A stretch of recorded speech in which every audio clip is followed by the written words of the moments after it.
प्रश्नावली 14.2 का प्रश्न पहला कहता है निम्नलिखित सारणी किसी अस्पताल में एक विशेष वर्ष में भर्ती हुए रोगियों की आयु को दर्शाती है। तो यहाँ पर आयु इस प्रकार दी हुई है और रोगियों की संख्या इस प्रकार नीचे दी हुई है। उपरोक्त आंकड़ों के बहुलक और माध्य ज्ञात करें। तो यहाँ पर बहुलक ज्ञात करना है, फिर उसका माध्य ज्ञात करना है। तो सर्वप्रथम हम बहुलक ज्ञात कर लेते हैं। तो इसे इसी प्रकार लिखा रहने देते हैं। हम बहुलक का सर्वप्रथम फॉर्मूला हमें याद होना चाहिए, तभी हम बहुलक निकाल सकते हैं। तो यहाँ पर बहुलक का फॉर्मूला होता है इस प्रकार। तो बहुलक का फॉर्मूला होता है L प्लस ये कोष्टक होता है F1 माइनस F0 और बटे में 2F1 minus F0 minus F2 और ये ब्रैकेट लगाकर इनटू में H।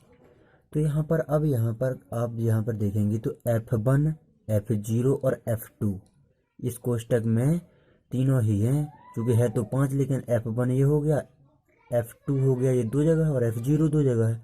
तो यहाँ पर F1 F0 और F2 ये 3 हैं और L और H यहाँ पर कुल 5 हैं। तो यहाँ पर ये आप देखते हैं, तो आप जैसे ही प्रश्न को देखें तो उसमें जो F1 है जिसकी बारंबारता अधिक हो, सबसे अधिक बार, तो यहाँ पर 23 है सबसे अधिक, तो ये 23 हो जाएगा F1 हो गया 23।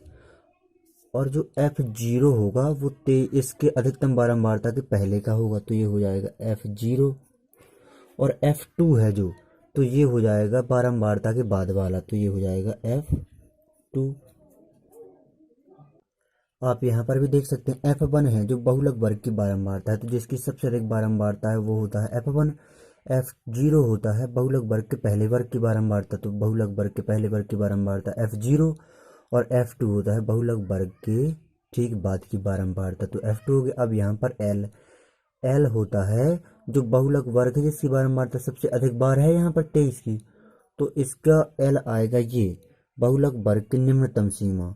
जो ये बहुलक वर्ग है इसकी निम्नतम सीमा है 35 और 45, ये 2 हैं तो निम्नतम सीमा है 35, तो ये आ गया L। और जो H होता है वो होता है इन दोनों के बीच में अंतर, तो 35 और 45 के बीच में अंतर कितना है 10, तो H आ जाएगा 10। तो यहाँ पर आप देख सकते हैं बहुलक वर्ग की न्यूनतम सीमा होता है L, तो L आगे न्यूनतम सीमा 35 और H वर्ग अंतर होता है जो उसका अंतर होता है उन दोनों के बीच में, तो अंतर आ गया 10। अब यहाँ पर सभी मान यहाँ पर ज्ञात आ चुके हैं, तो अब इन्हें फॉर्मूले में रख देते हैं। तो यहाँ पर L सर्वप्रथम रखना है, तो L बराबर 35 है, तो इसे रख देते हैं, तो हो जाएगा 35 और ये प्लस का चिन्ह लगाया। अब यहाँ पर ब्रैकेट लगा देते हैं। अब यहाँ पर F1, तो F1 दिया हुआ है 23, तो 23 और माइनस F0 दिया हुआ है 21, तो 21।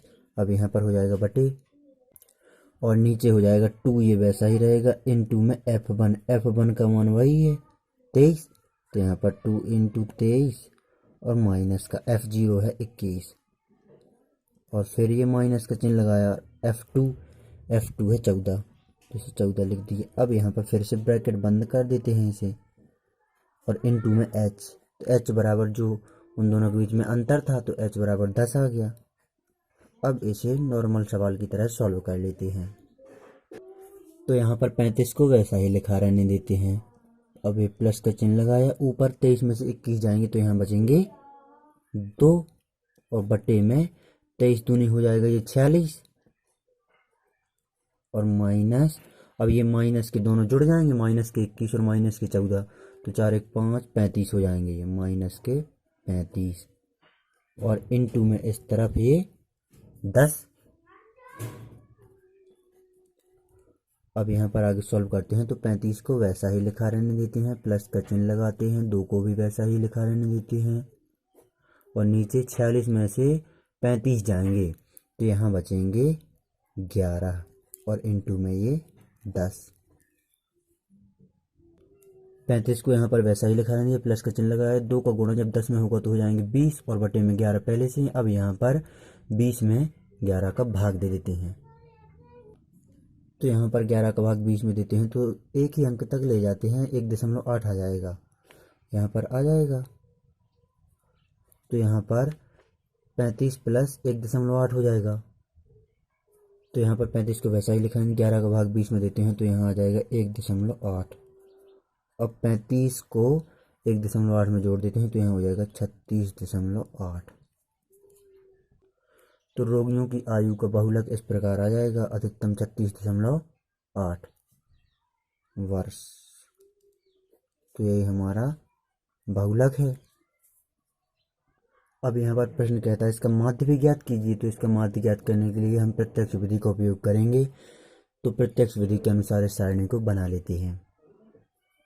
तो यहाँ पर प्रत्यक्ष विधि से माध्य निकालने के लिए हमने इस प्रकार सारणी बना ली। आयु को हमने इस प्रकार लिख लिया, एक्स आई ये ज्ञात करेंगे और एफ आई यहाँ पर नीचे रोगियों की संख्या दी ही गई है यहाँ पर। तो यहाँ पर इस प्रकार एफ आई ले लिया। अब यहाँ पर एक्स आई को निकाल लेते हैं। तो यहाँ पर हमने इस प्रकार बना लिया। यहाँ पर सारणी को हमने बना लिया। इस प्रकार एक्स आई निकालते हैं। तो एक्स आई निकालने के लिए निम्नतम पद और उच्चतम पद को जोड़ देंगे। तो यहाँ 5 15 हो जाएगा 20, 20 का आधा होता है 10। और यहाँ पर सभी में 15 10 25 10 10 का अंतर है, तो इसे भी 10 10 के अंतर में लिख देते हैं। तो 20 30 40 50 और 60। अब यहाँ पर एफ आई एक्स आई ज्ञात करने के लिए एफ आई और एक्स आई के मानों को गुणा कर देंगे। तो यहाँ पर 6 का गुणा 10 में करेंगे तो ये हो जाएगा 60। 11 का गुणा 20 में करेंगे तो 11 दूनी 22, 220 हो जाएगा।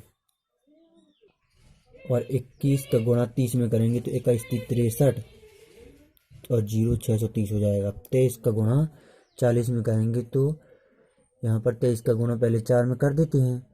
तो 23 चौके 92 होता है और एक 0 लगा देंगे पीछे से, क्योंकि 40 है। और 14 पंचे 70 और एक 0 लगा देंगे तो 700 और 6 पंचे 30 और एक ये 0 है इसमें, तो हो जाएगा 300।